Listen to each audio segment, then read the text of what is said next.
ಕುಮಾರಸ್ವಾಮಿ ಮುಂದಿನ ಸಿಎಂ ಎಂಬ ನಿಖಿಲ್ ಕುಮಾರಸ್ವಾಮಿ ಹೇಳಿಕೆ ವಿಚಾರಕ್ಕೆ ವಿಧಾನಸಭೆ ವಿಪಕ್ಷ ಆರ್ ಅಶೋಕ್ ಇದೀಗ ಮಾತನಾಡಿದ್ದಾರೆ. ಮುಂದಿನ ಸಿಎಂ ಯಾರು ಅನ್ನುವಂಥದ್ದು ಯಾವ ತೀರ್ಮಾನವೂ ಕೂಡ ನಮ್ಮಲ್ಲಿ ಆಗಿಲ್ಲ. ಕೂಸು ಹುಟ್ಟೋದಕ್ಕಿಂತ ಮುಂಚೆಯೇ ಕುಲಾವಿ ಹೊಲಿಸೋದು ಸರಿಯಲ್ಲ. ಮೊದಲು ಒಟ್ಟಾಗಿ ಸೇರಿ ಚುನಾವಣೆ ಗೆಲ್ಲಬೇಕಾಗುತ್ತೆ. ನಂತರ ಸಿಎಂ ಯಾರಾಗಬೇಕು ಅಂತ ಹೇಳಿ ಹೈಕಮಾಂಡ್ ತೀರ್ಮಾನ ಮಾಡುತ್ತೆ. ರಾಜ್ಯದ ಮೈತ್ರಿಗಿಂತ ಎನ್ಡಿಎ ಒಕ್ಕೂಟದ ನಿರ್ಧಾರ ಬಹಳ ಮುಖ್ಯ. 100ಕ್ಕೆ 100ರಷ್ಟು ಯಾವ ತೀರ್ಮಾನಗಳು ನಮ್ಮಲ್ಲಾಗಿಲ್ಲ ಅಂತ ಹೇಳಿ ಇದೀಗ ಮೈಸೂರಿನಲ್ಲಿ ವಿಪಕ್ಷ ನಾಯಕ ಆರ್ ಅಶೋಕ್ ಕೊಟ್ಟಿರುವಂತ ಹೇಳಿಕೆ. ಆಮೇಲೆ ನಮ್ಮ ರಾಷ್ಟ್ರೀಯ ನಾಯಕರು ತೀರ್ಮಾನ ಮಾಡ್ತಾರೆ.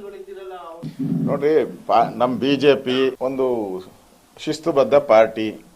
ನೀವು ನೋಡಿದ್ದೀರಾ ಬೇರೆ ಬೇರೆ ರಾಜ್ಯಗಳಲ್ಲಿ ಯಾವ ರೀತಿ ಮುಖ್ಯಮಂತ್ರಿಗಳು ಎಲೆಕ್ಟ್ ಆಗಿದ್ದಾರೆ ಅನ್ನೋದು ನಿಮಗೂ ಗೊತ್ತಿದೆ. ಯಾವ ರೀತಿ ಹೇಗೆ ಎಲೆಕ್ಟ್ ಆಗ್ತಾರೆ, ಸರ್ಪ್ರೈಸು ಎಲ್ಲ ನೀವು ನೋಡಿದ್ದೀರಾ. ಅದರಿಂದ ನಮ್ಮ ನ್ಯಾಷನಲ್ ಪಾರ್ಟಿ ಮತ್ತು ಇಡೀ ಪ್ರಪಂಚದಲ್ಲೇ ನಂಬರ್ 1 ಪಾರ್ಟಿ ನಮ್ಮದು. ಅದರಿಂದ ಅಲ್ಲಿ ತೀರ್ಮಾನ ಫಸ್ಟ್ ಚುನಾವಣೆ ಗೆಲ್ಲನ, ಆಮೇಲೆ ತೀರ್ಮಾನ, ಆಮೇಲೆ ನಮ್ಮ ರಾಷ್ಟ್ರೀಯ ನಾಯಕರು ತೀರ್ಮಾನ ಮಾಡ್ತಾರೆ. ನೋಡ್ರಿ, ನಮ್ಮ ಬಿಜೆಪಿ ಒಂದು ಶಿಸ್ತುಬದ್ಧ ಪಾರ್ಟಿ. ನೀವು ನೋಡಿದ್ದೀರಾ ಬೇರೆ ಬೇರೆ ರಾಜ್ಯಗಳಲ್ಲಿ ಯಾವ ರೀತಿ ಮುಖ್ಯಮಂತ್ರಿಗಳು ಎಲೆಕ್ಟ್ ಆಗಿದ್ದಾರೆ ಅನ್ನೋದು ನಿಮಗೂ ಗೊತ್ತಿದೆ.